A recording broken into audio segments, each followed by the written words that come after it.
அந்த 1954 காலகட்டங்களில் அவர் முதல்வராக பொறுப்பேற்கின்ற பொழுது தமிழ்நாடு கண்ட சூழல் என்பது மிகவும் ஒரு அபாயகரமான ஒரு சூழலாக இருந்தது.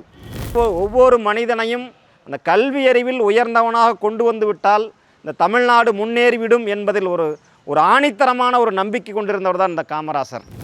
பண உதவி இல்லையா, நான் வர்றேன், யாருக்கிட்டெல்லாம் வசதி வாய்ப்புகள் இருக்குதோ அவங்கள்ட்டெல்லாம் போய் என்னோட பிச்சை எடுத்து கூட என்னுடைய மக்களை நான் படிக்க வைப்பேன் என்பதில் மிக உறுதியாக கொண்டவர் தான் இந்த காமராசர்.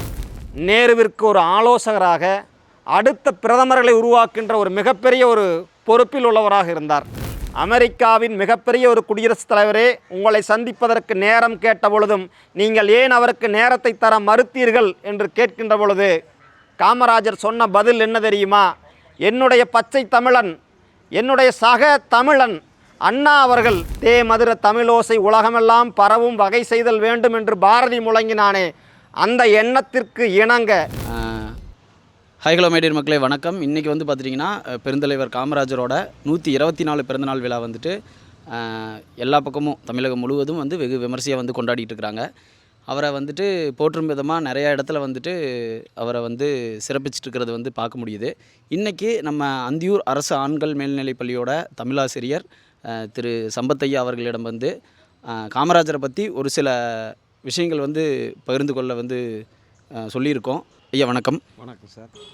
தலைவாரி பூச்சூடி உன்னை பாடசாலைக்கு போ என்று சொன்னால் உன் அன்னை, தலைவாரி பூச்சூடி உன்னை பாடசாலைக்கு போ என்று சொன்னால் உன் அன்னை, தலைவாரி பூச்சூடி உன்னை சிலை போல ஏன் அங்கு நின்றாய், நீ சிந்தாத கண்ணீரை ஏன் சிந்துகின்றாய், தலைவாரி பூச்சூடி உன்னை பாடசாலைக்கு போ என்று சொன்னால் உன் அன்னை, தலைவாரி பூச்சூட்டி உன்னை மலைவாழை அல்லவா கல்வி, மலைவாழை அல்லவா கல்வி, நீ வாயார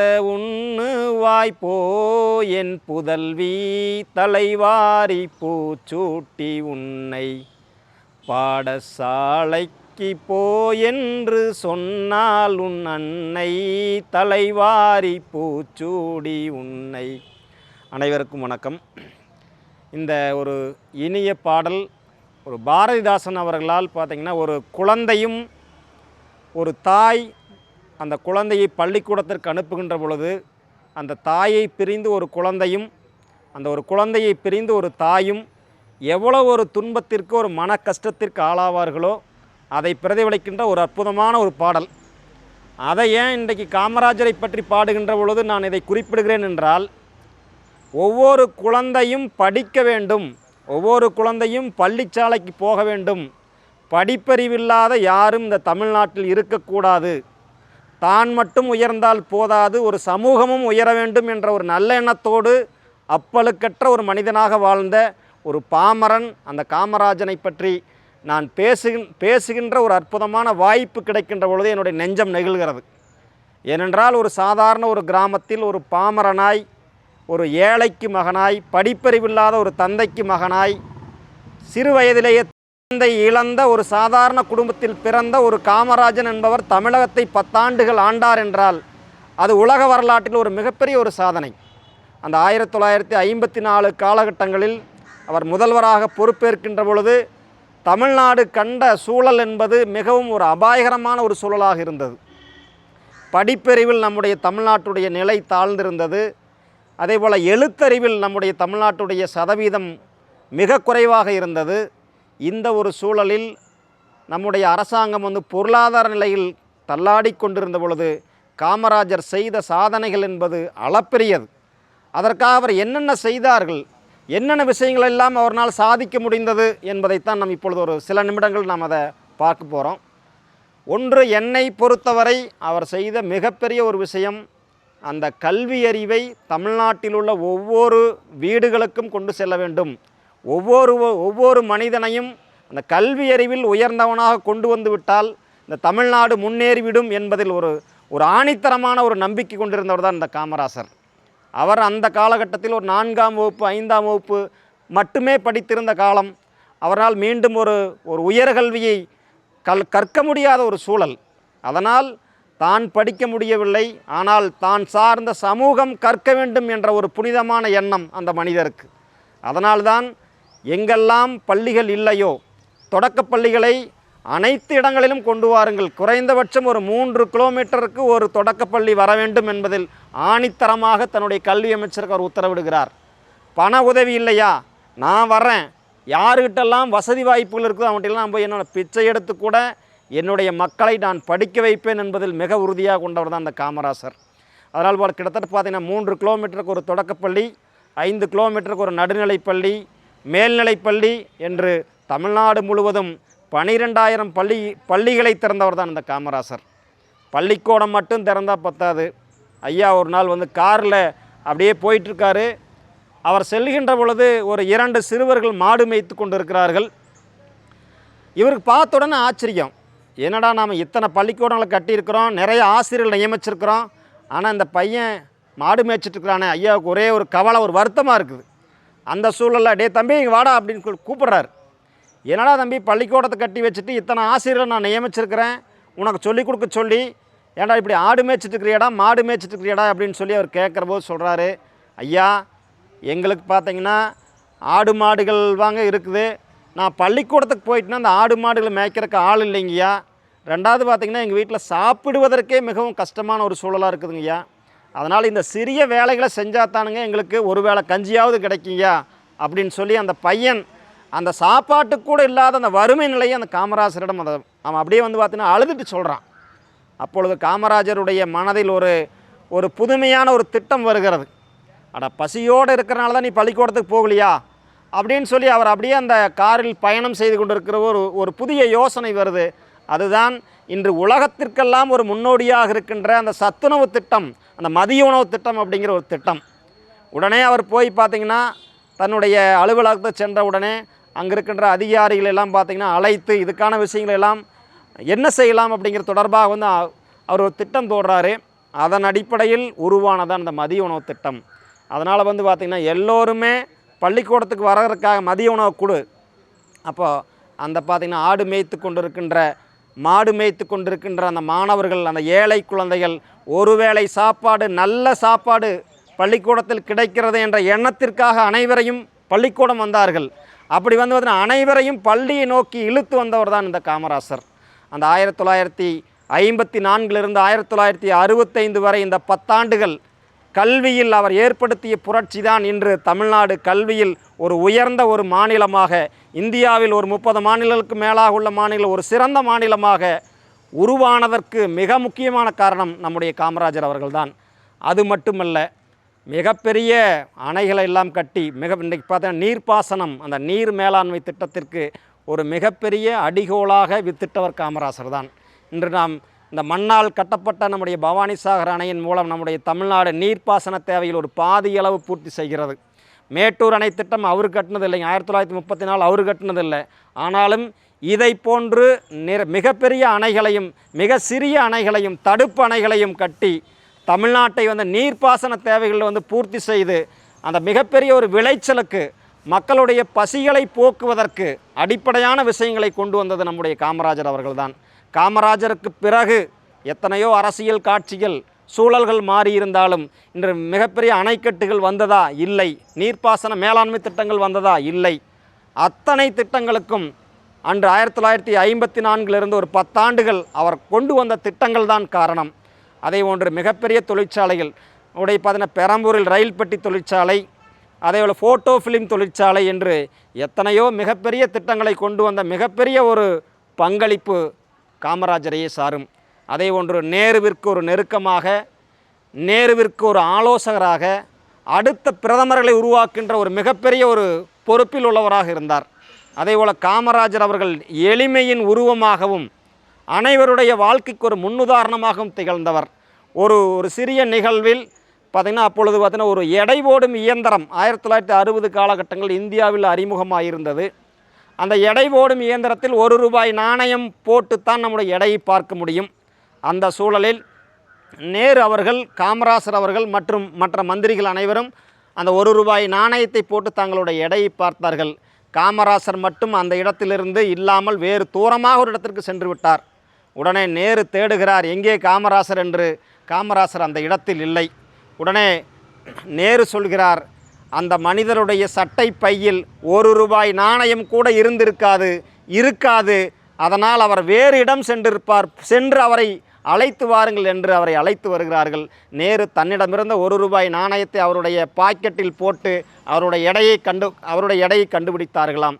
அந்த அளவுக்கு ₹1 நாணயத்தை கூட தன்னுடைய சட்டை பையில் வைத்து கொள்ளாத ஒரு மாமனிதராக, எளிய மனிதராக வாழ்ந்து நம்முடைய மனங்களெல்லாம் நிறைந்திருப்பவர் தான் நம்முடைய காமராசர் அவர்கள். அதே போன்று காமராசர் அவர்கள் அந்த 1964 காலகட்டத்திற்கு பின்பு அவர் தான் ஒரு மிகப்பெரிய ஒரு முயற்சியை கையெடுக்கிறார். அதாவது பார்த்திங்கன்னா ஒரு கே பிளான், காமராசர் திட்டம் என்ற ஒரு திட்டம். அந்த கே பிளானுடைய நோக்கம் என்னவென்றால், அதாவது மிகப்பெரிய அரசியல்வாதிகள் அனைவரும் கட்சி பணிக்கு சென்றுவிட்டு தங்களுடைய முதலமைச்சர் பணியை தியாகம் செய்து அவர்கள் கட்சிகளுடைய பங்களிப்பிற்காக தங்களுடைய சேவையை செய்ய வேண்டும் என்று ஒரு திட்டத்தை கொண்டு வருகிறார்கள். அந்த திட்டத்திற்கு வழிமொழிந்தவர் என்றால் காமராசர் அவர்கள். தான் வழிமொழிந்தது மட்டுமல்லாமல் தானே அதற்கு முன்னுதாரணமாக இருக்க வேண்டும் என்ற காரணத்தோடு காமராஜர் அவர்கள் தானாக முன்வந்து 10 ஆண்டுகள் ஒரு மிகச்சிறந்த ஒரு முதலமைச்சராக இருந்த போதும் அந்த பதவியை தானே துறந்து அடுத்து அந்த கே பிளானுக்கு ஒரு முன்னுதாரணமாக அவர் அந்த முதலமைச்சர் பதவியை துறந்து விட்டு சென்றார். அந்த 1964 காலகட்டத்தில் இந்திய தேசிய காங்கிரஸின் ஒரு தலைவராக, தமிழ்நாட்டிலிருந்து பொறுப்பேற்ற ஒரு காங்கிரஸ் தலைவராக அவர் மாறுகிறார். காங்கிரஸுடைய வளர்ச்சிக்கு என்னென்ன திட்டங்களை கொண்டு வரலாம், காங்கிரஸுடைய அடுத்த நிலைக்கு எப்படி கொண்டு செல்வது போன்ற மிகப்பெரிய திட்டங்களை தீட்டுகிறார். ஒரு முறை காங்கிரஸ் கூட்டம் ஒரிசா மாநிலத்தில் புவனேஸ்வரில் நடக்கிறது. அந்த கூட்டத்தில் காங்கிரஸ் தலைவரெல்லாம் பேசிக்கொண்டிருக்கிறார்கள். கடைசியாக காமராஜர் அவர்கள் பேசுகிறார்கள். காமராஜர் அவர்கள் பேசுகிறார். அவர் தமிழில் தான் பேசுகிறார். அவருடைய அந்த ஒரியா மொழி தெரியாதால் தமிழில் தான் பேசுகிறார்.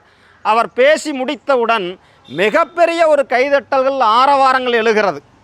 அப்பொழுது பார்த்திங்கன்னா, ஏன்னா அவனுக்கும் தமிழ் தெரியாது, அதை கேட்டுக்கொண்டிருந்த ஒரிய மக்களுக்கும் தமிழ் தெரியாது.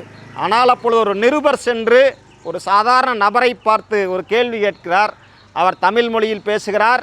நீ ஒரிய மொழிக்காரன், உனக்கு தமிழ் புரியாது, இருந்தாலும் நீ அவருடைய பேச்சுக்கு எவ்வாறு இப்படி கைதட்டுகிறாய், எதனை நீ புரிந்து கொண்டாய் அப்படின்னு அவர் கேட்கின்ற பொழுது அந்த ஒரிய மாநிலத்தை சார்ந்த அந்த காங்கிரஸ்காரன் சொல்லுகிறான், அவர் நம்முடைய இந்தியாவின் மிக தூய்மையான ஒரு மனிதர், இந்தியாவின் மிக அப்பழுக்கற்ற ஒரு மனிதன், இந்தியாவை நேசிக்க கொண்டிருந்த ஒரு அற்புதமான மனிதன்.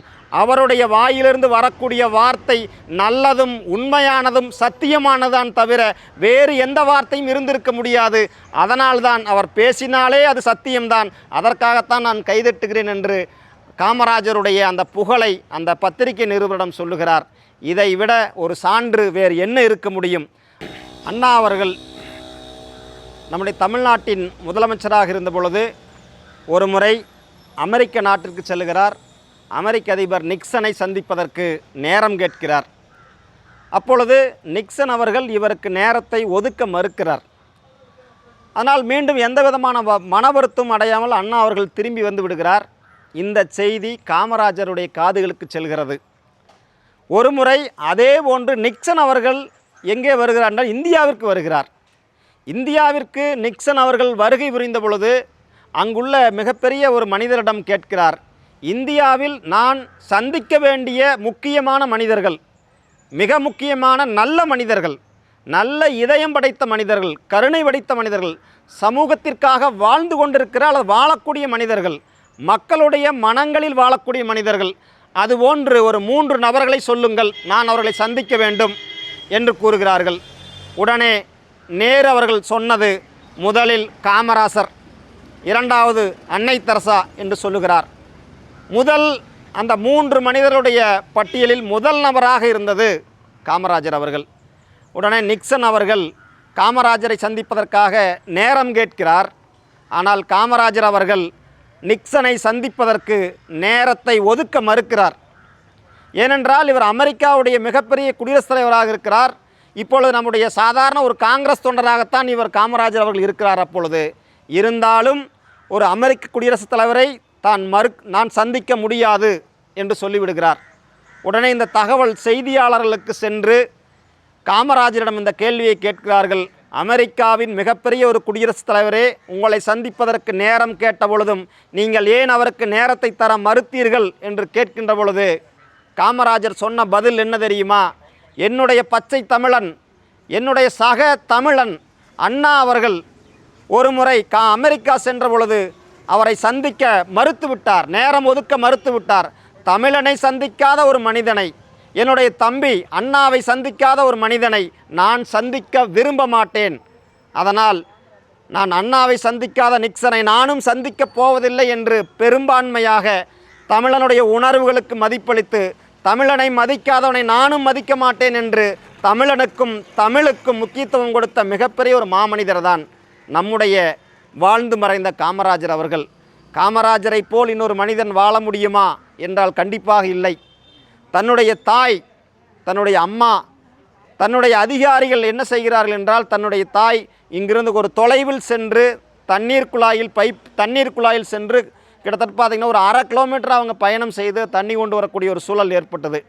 அந்த வாட்டர் போர்ட் சார்ந்த அந்த அதிகாரிகள் அவங்க வீட்டுக்கு அருகிலேயே ஒரு தண்ணீர் குழாயை அமைத்து கொடுத்து விட்டார்கள்.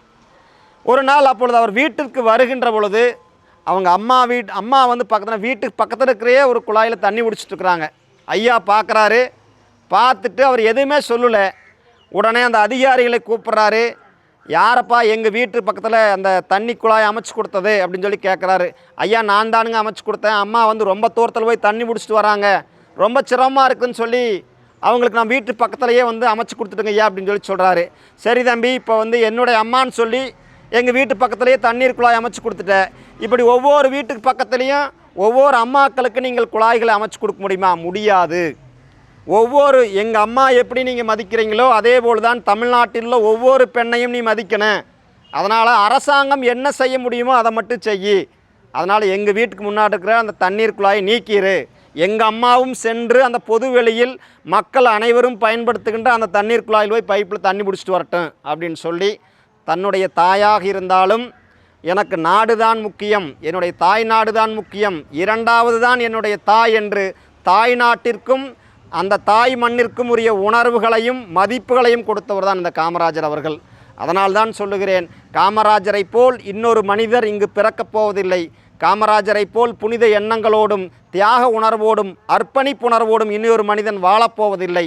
வாழ்ந்தால் காமராஜர் போல் வாழ வேண்டும். அதனால்தான் அவரை கர்ம வீரர் காமராஜர் என்று போற்றுகிறோம், கல்வி கண் திறந்த வள்ளல் என்று போற்றுகிறோம், ஏழை பங்காளன் என்று போற்றுகிறோம். அதனால் நம்முடைய அவருடைய காமராஜர் பிறந்த இந்த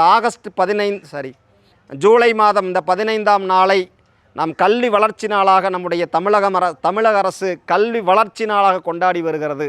இந்த ஒரு நாளில் மட்டும் காமராஜரை எண்ணி பார்ப்பது போதுமா என்றால் போதாது. காமராஜருடைய திட்டங்களை இனி வரக்கூடிய அரசியல்வாதிகள் பின்பற்ற வேண்டும். அந்த கல்வி வளர்ச்சியை தமிழகம் முழுவதும் கொண்டு செல்ல வேண்டும்.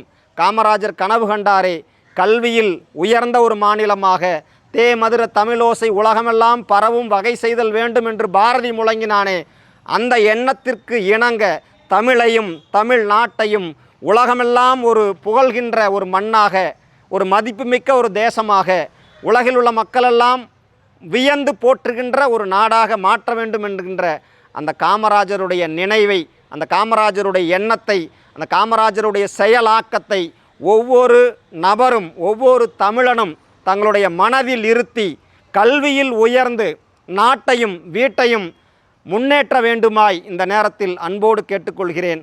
காமராஜருடைய எண்ணங்களை போற்றுவோம், காமராஜருடைய செயலாக்கத்தை நாமும் விதைப்போம், அவருடைய செயலுக்கு நாமும் என்றென்றும் ஊக்கமாயிருப்போம். நன்றி, வணக்கம். மறக்காமல் நம்ம சேனலில் லைக், கமெண்ட், ஷேர், சப்ஸ்கிரைப் பண்ணி கீழே இருக்கிற பெல் பட்டன் கிளிக் பண்ணிக்கங்க.